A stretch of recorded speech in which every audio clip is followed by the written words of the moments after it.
steering wheel, and then over here you have the electric throttle for it. This would have the display on it for any data coming from the motor and the battery. It does have a kill switch. It's magnetic that attaches to the operator, and then of course it's just simple throttle control on it as well, just like in a conventional gasoline powered auto. Okay, now I'm noticing that there is a secondary screen on the top. You are right. Is that a repeat of this? No, what that is an interesting feature that's unique to this throttle control.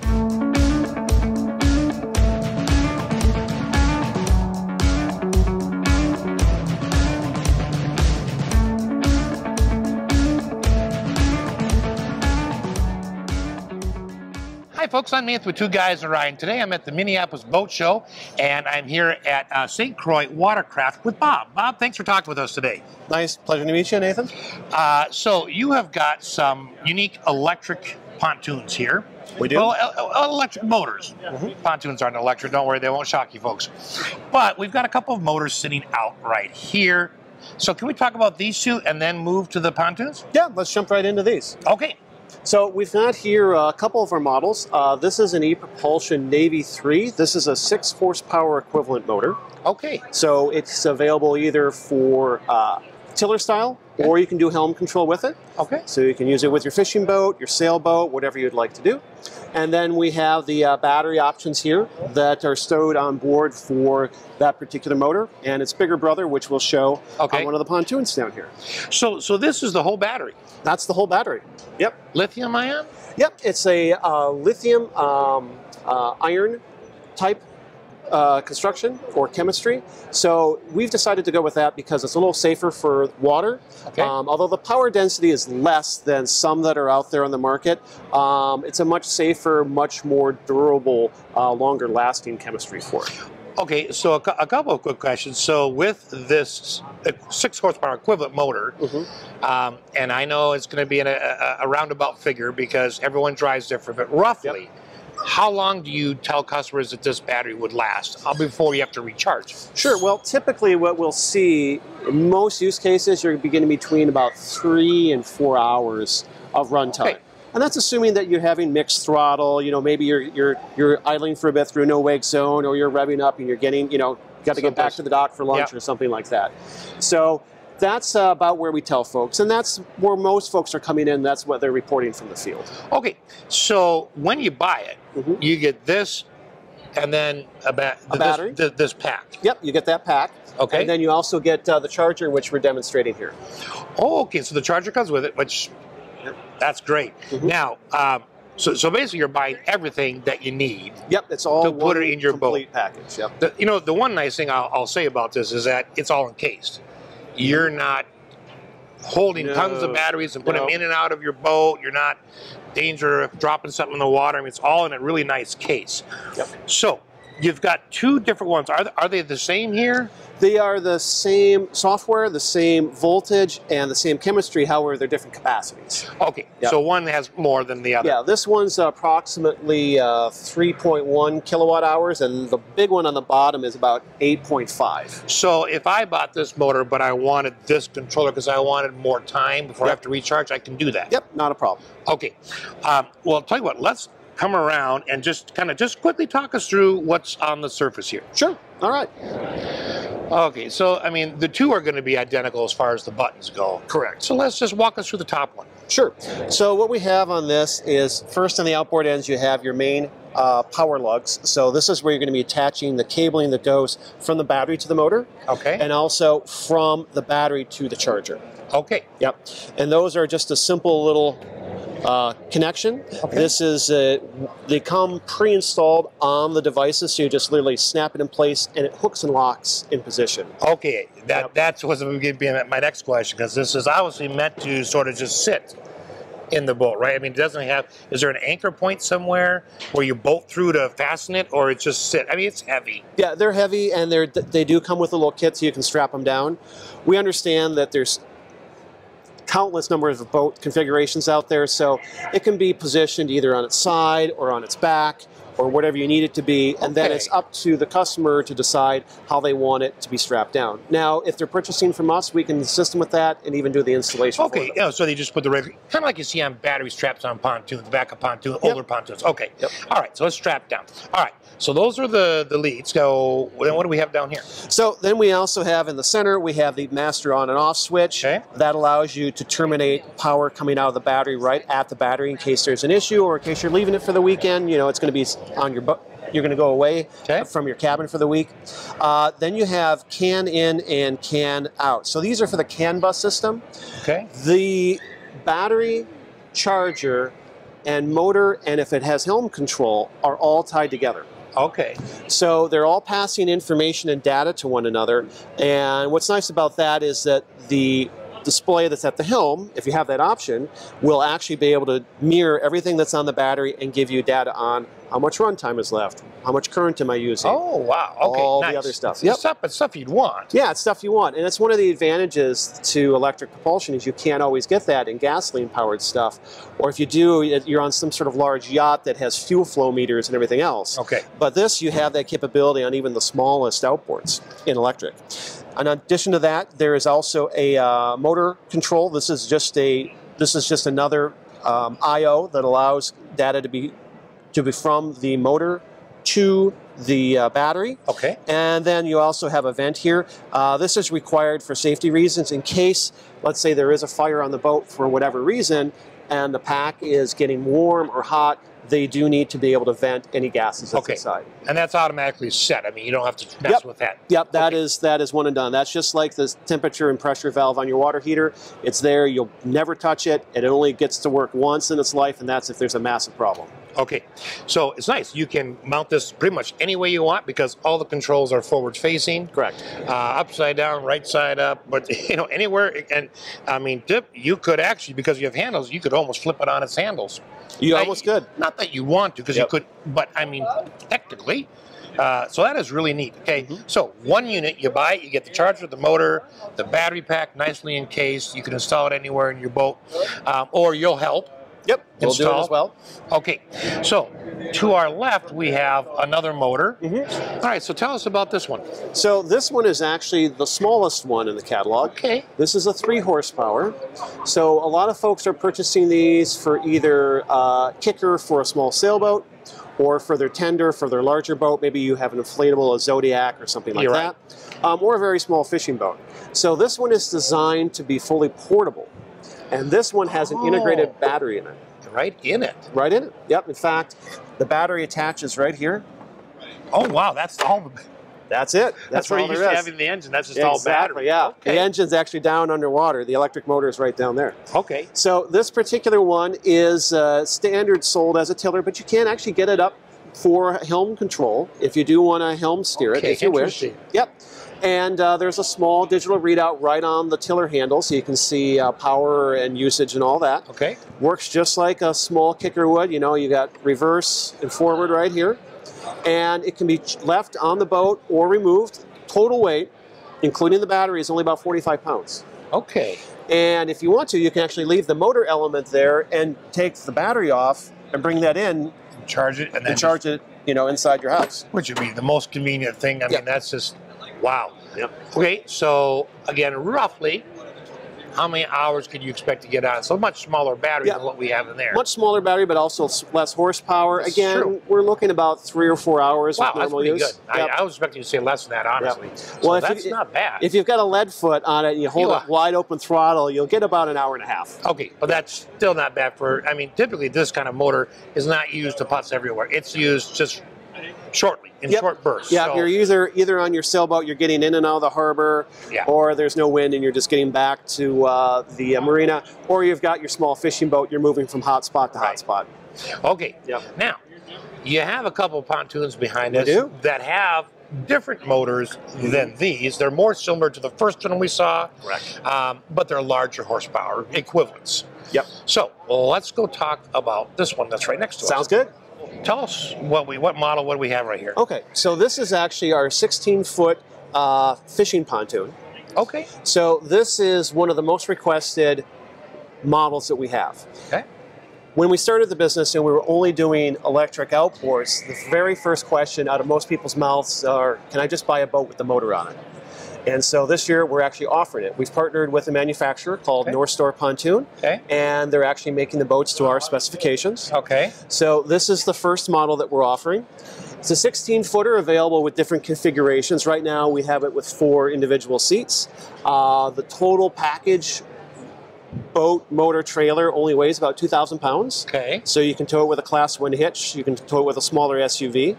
And it does include the trailer? Does include the trailer, yep. And this is set up with a 10 horsepower electric on it. And again, approximately 3 to 5 hours of normal runtime on it. Exactly. Which is enough to troll around the lake. Exactly. Yep. Take the grandkids out fishing or just go for a troll around your lake. We have an increasing number of customers that are either on horsepower restricted lakes, which are capped at 10 horsepower. So this motor falls below that.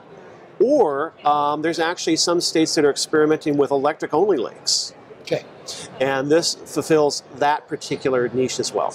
Now, I'm going to ask you this question at the end, but I'm curious. I'll be curious to find out what the price is, because the other thing people are looking for is a good pontoon at a cheap price. Correct. So we'll get to that in a little bit, folks. No problem.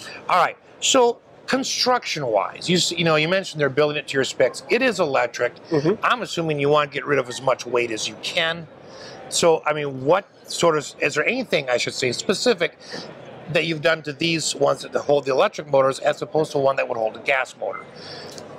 Well, actually, that's an interesting question. We had a long discussion about that in engineering. The pontoons themselves, there's not a lot you can do. You need a certain amount of flotation, and they need to be a certain wall thickness to work correctly. But when we looked at it, we realized that sticking with the original construction for it would be beneficial.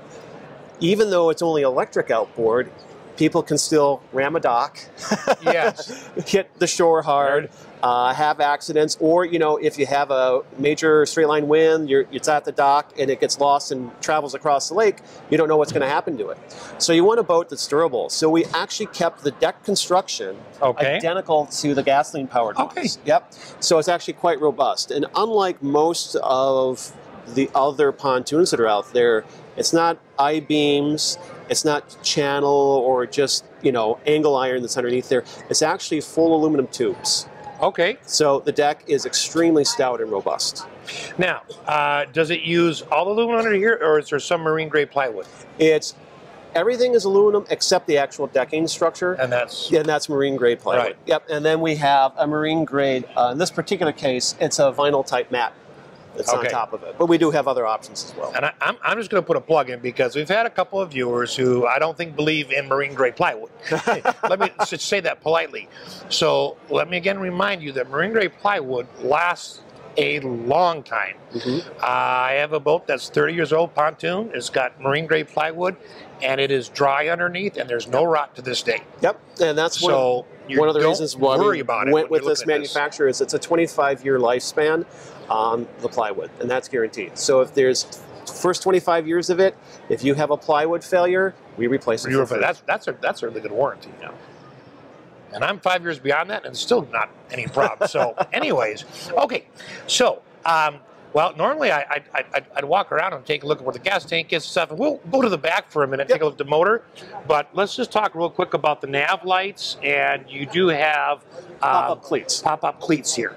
Exactly. Are those LEDs? I'm assuming the whole boat's LED. Just less power consumption. Correct. Okay. Well, let's walk to the back and take a look at that electric motor. Sounds good.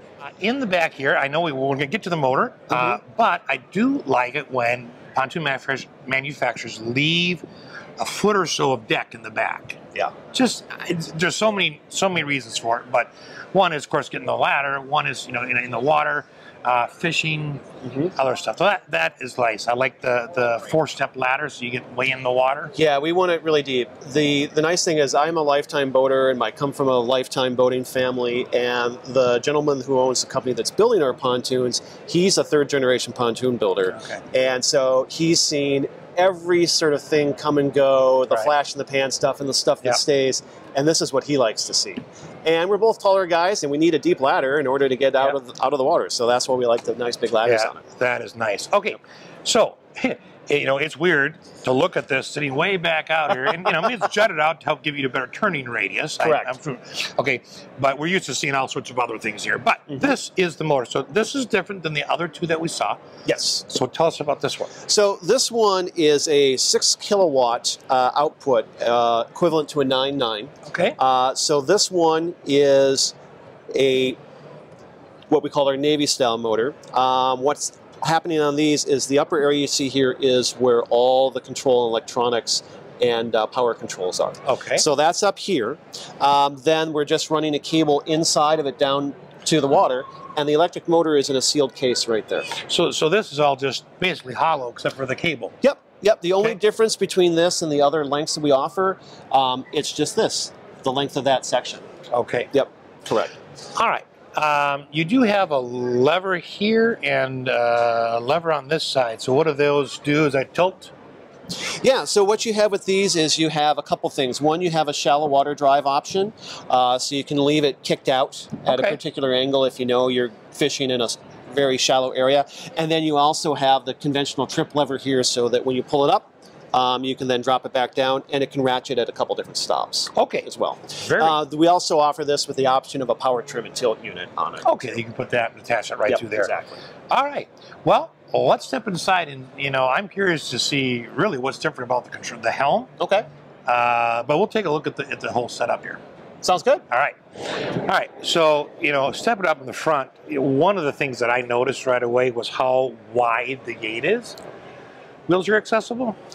Yeah, most wheelchairs are typically under about 30 inches or so, so this one is 34. Okay. But we do offer the option if somebody is concerned about the ADA restriction of 36 inches, we will also build it as that. Okay, so they can be customized. All right. So, fishing pedestal seats up here, of course, can be removed and taken out if you don't want them? Yep, they can be popped out, they swivel. They can fold. We can put in other larger seats if you want. If you want air ride in there for whatever reason, to go up and down, yeah, we can do all that. Okay, that's all there if you want it. Yep.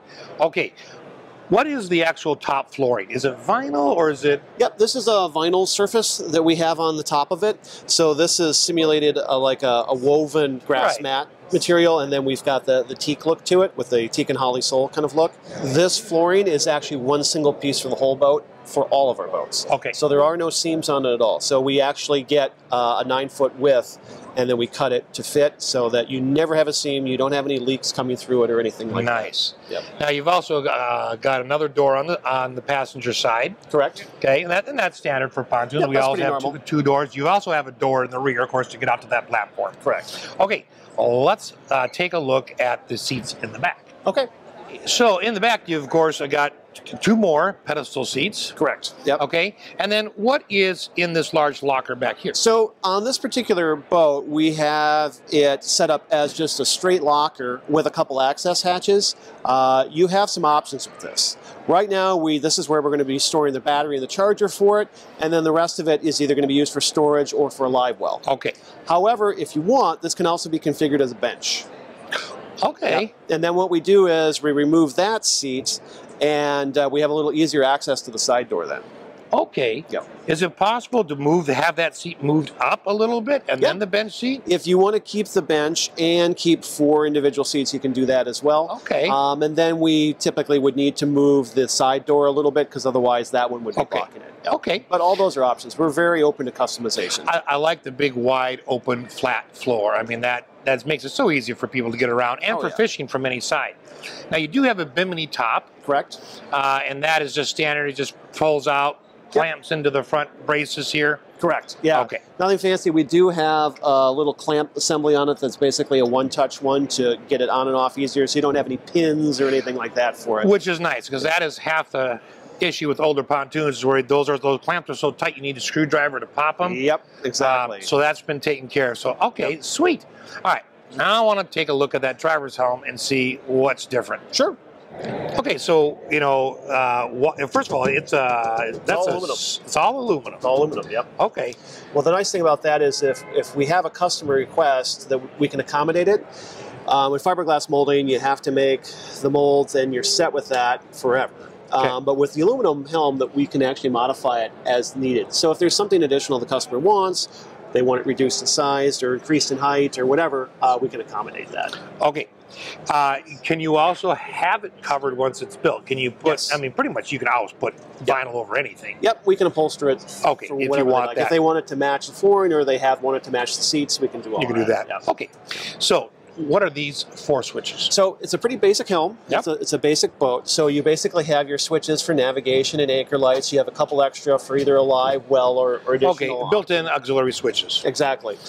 Steering wheel, and then over here you have the electric throttle for it. This would have the display on it for any data coming from the motor and the battery.